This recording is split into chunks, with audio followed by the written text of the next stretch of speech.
Assalamualaikum, greetings to all of you. My name is Tengku Nara, and apparently this is my first English video. So as an introduction, I would like to talk about some of the weapons that a Malay warrior would have carried into war. So as some of you may know, the Malays had a variety of weapons, all sorts of blades and range weapons that we classify into several categories. Okay, the least or the smallest of these is categorized as being segenggam or one fist. These type of weapons normally consist of what we know as the kerambit. This here is a jambiah, a bigger relative of the kerambit. The kerambit is actually a very small weapon. So why do you call it a segenggam, fistful? Is because the weapon is contained within the fist, so you can hardly actually see it. Okay, and then we have the so-called selengan. Setangan. Setangan is the length of the forearm, which would include the famous keris. Okay, as you can see, it's about the length of the forearm. Another selengan weapon is also the tumbuk lada, which is a kind of dagger. It's about the length of the forearm as well. Also, a shorter version of the keris, the one I showed you just now, was a straight bladed one. This is a curved or a low flamberge blade type. Okay, and then after that, a longer one would be called the selengan or arm's length, which include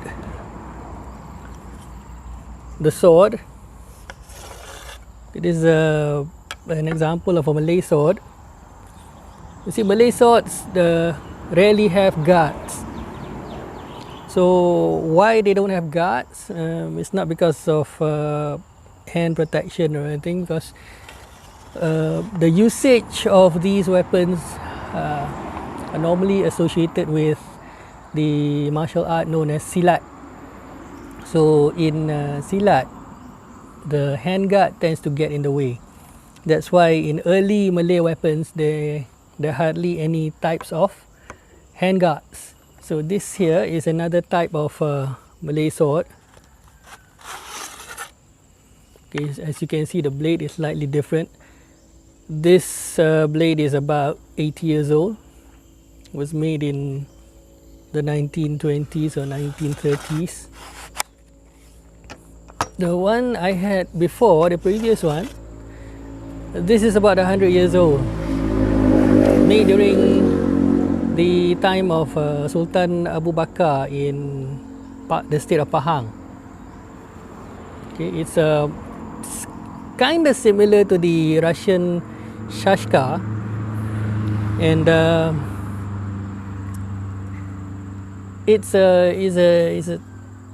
blade is heavy towards the end, so it's a heavy cutter. Okay, compared to this one, the blade tends to go towards the hilt, so this is a very light and nimble blade.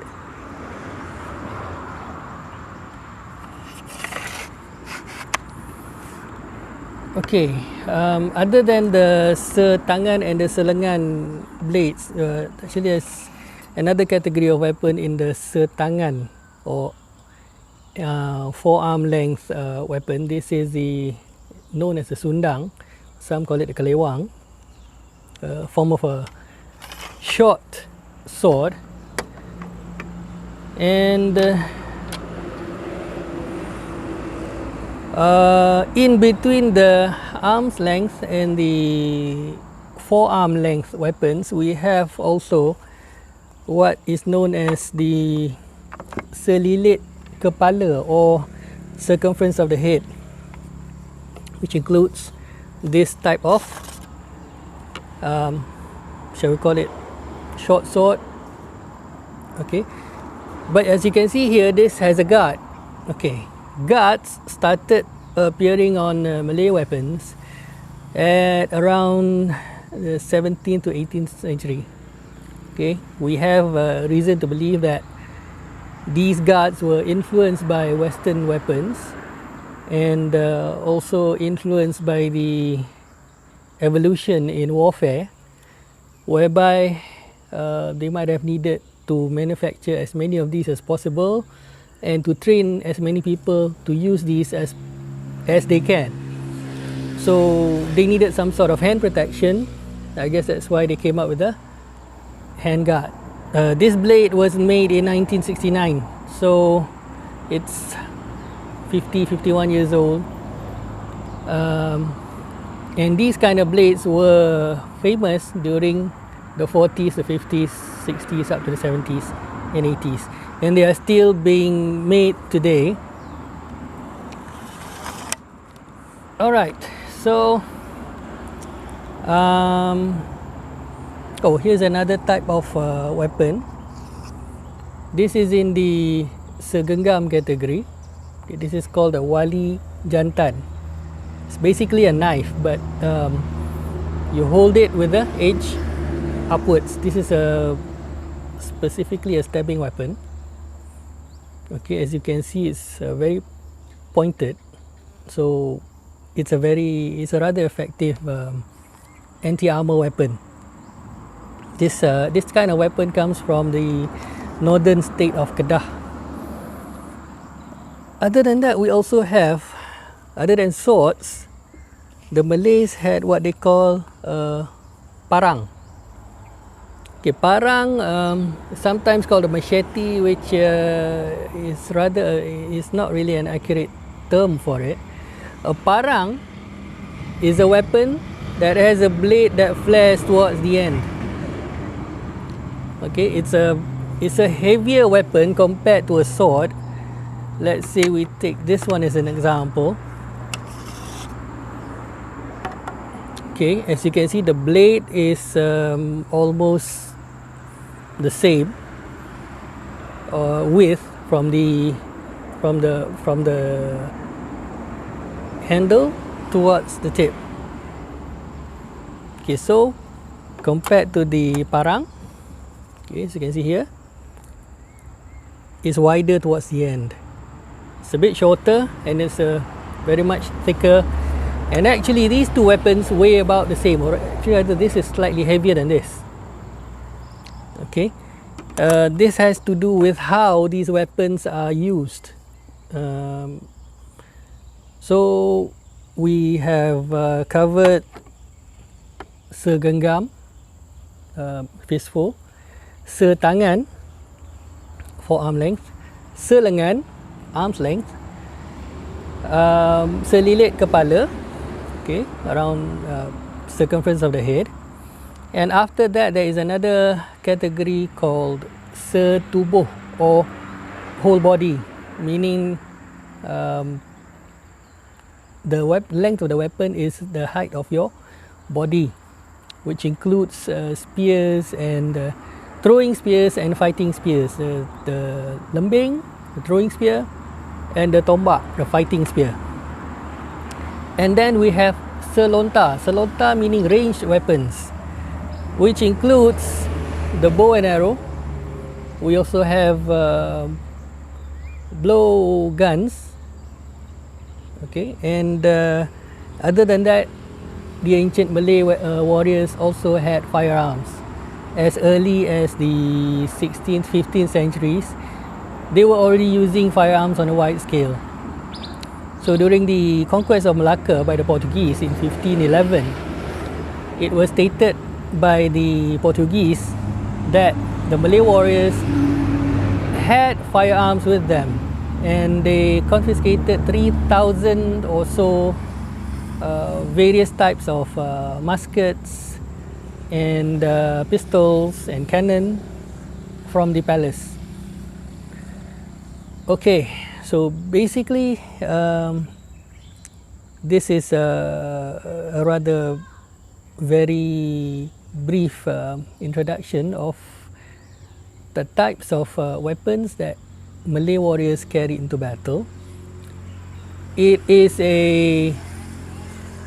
customary for them to carry more than one weapon. So as you can see, I have on me a keris, tumbuk lada. I would also carry one of these as a backup weapon, and perhaps even this, and the long keris, which is considered a fighting weapon, and of course one of these, the sword. And I would also carry a set of bow and arrows or a spear, or maybe in some cases back then other warriors carried guns. Okay, so I guess that is all for this brief introduction into Malay weapons. I hope to see you again soon, and I will go into more detail, more in-depth info about Malay weapons, especially relating to the sword. And I welcome any comments. Please like and subscribe this video and my channel so that you can be updated as soon as we have new videos up. Alright then, thank you very much for your time and attention. See you again. Assalamualaikum.